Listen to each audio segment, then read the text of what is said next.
Good morning. Daniel Swartz here from Sweet Home Farms. I don't know if anybody's watching enough to notice, but sometimes I switch from Sweet Home Farm to Sweet Home Construction. That's because I've got two different operations. Right now I'm on my farm, and I want to make everything more about the farm and homesteading, small time startup on the farm. But at the current moment, for this year and maybe next, I'm going to have to focus a lot of energy on construction to bring in enough cash to fund what I want to do.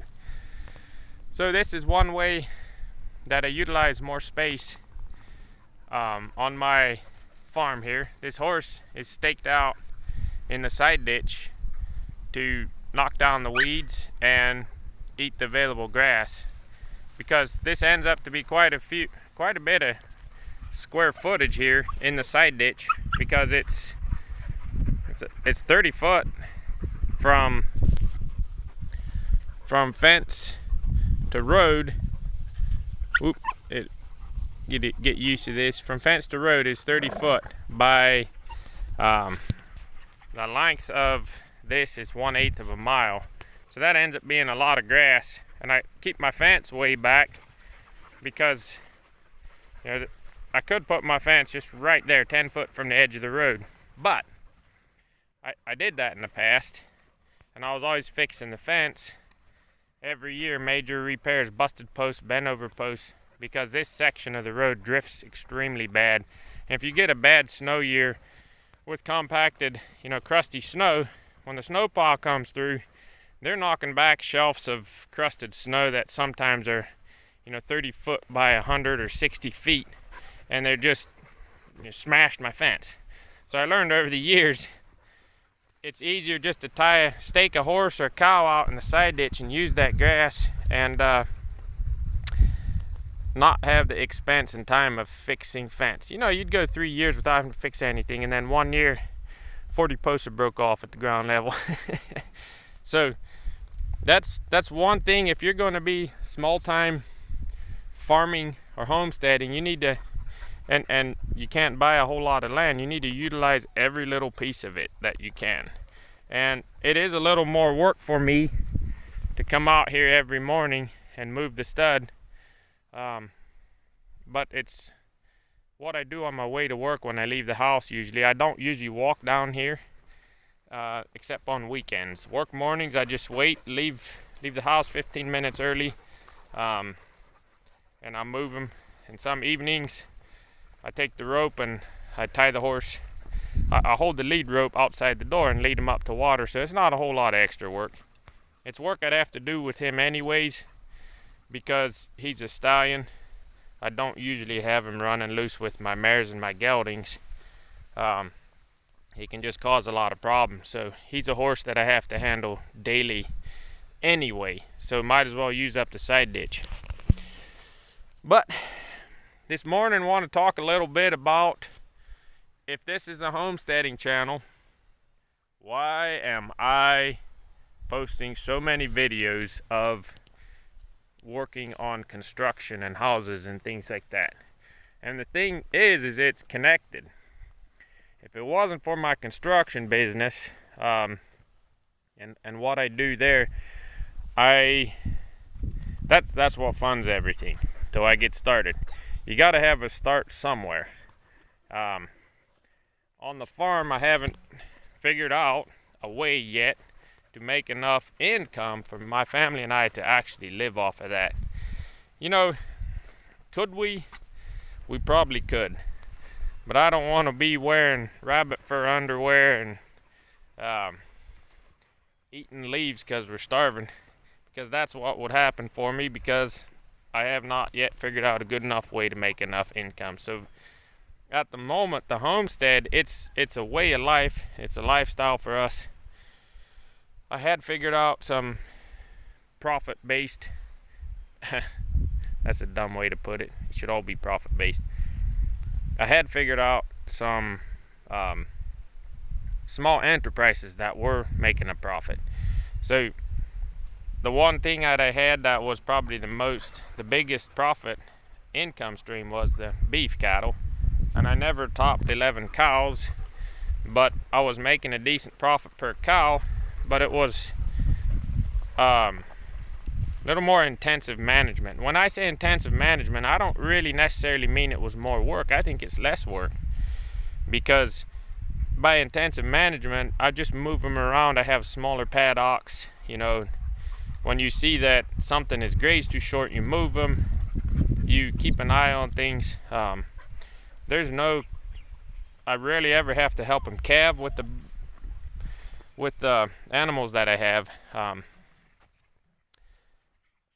So it wasn't a whole lot of labor. In the winter I got to feed hay, but that's pretty hard work because I don't have a machine. I use the horses and my own strength.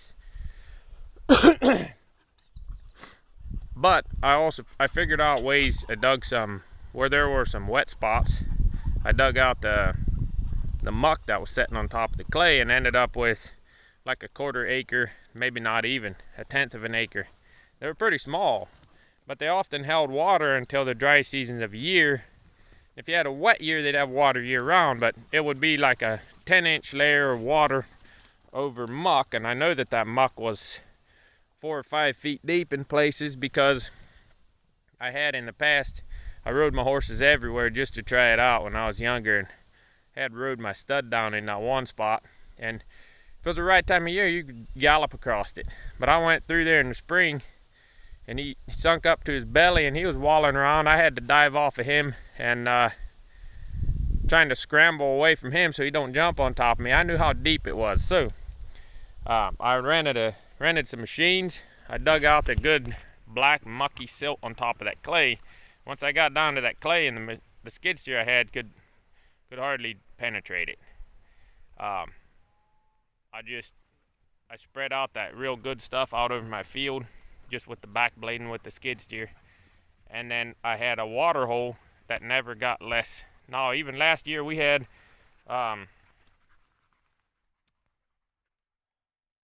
we had up to extreme drought here in my part of Wisconsin, and it never got less than 3 feet deep in the deepest spot.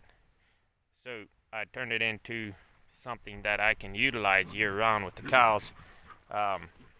I did a lot of little things like that. That's what I'm talking about by intensive management, and setting up temporary fences sometimes and moving them to try to make them eat more of the grass that they don't really like. And otherwise they just eat. If you leave them in too big of an area, they just eat all their favorite grass, and then you have a lot of dead stuff that they'll never eat. So just stuff like that. So I got my costs way down on the cattle, making a profit on that. Then we had a pig operation.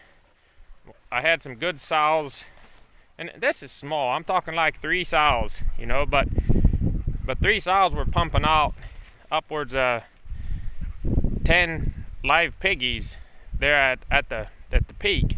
I had it doing really well. I had 3 sows that were pumping out about 10 live piggies twice a year, which that was an exceptional year, and I don't ever plan on that. I plan on, like, if you go twice a year, then you know they can farrow twice a year, 16 live piggies per sow.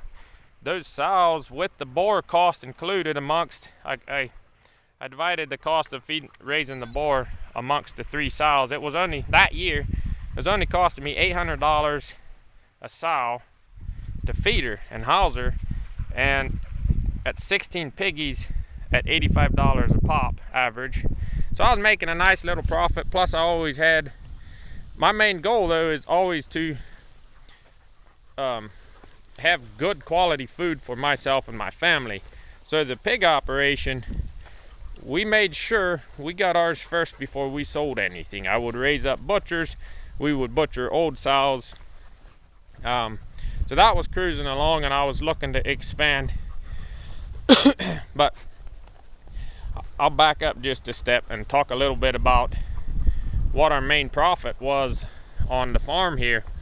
So where I had it up to the point where everything was, the animals were paying their own expenses, plus we got free, you know, our profit was the food we were eating. And that doesn't sound like a lot until you start we go through at least 3-4 butcher pigs a year right now, full-sized pigs that are probably, they're over 200-pound hanging weight. And if you translate that to grocery store costs, you're going to have quite a bit of money there. Same with the cattle. You know, we'd butcher a steer now and then, get a lot of that. We did a lot less because often we just didn't have the time or the space to do a steer that's going to have a carcass weight of 800 to 1,000 pounds. Since I'm talking about them, we got them in the background here. They're all curious. They're all looking. They're looking good. But I was getting to the point where I was going to expand that. So because we were starting to see not only the animals feeding us, you know, and that don't really you know, you don't see that cash coming in, so it doesn't look like as big of a profit. But you got to figure out what that stuff would have cost you if you bought it, and then that's your profit.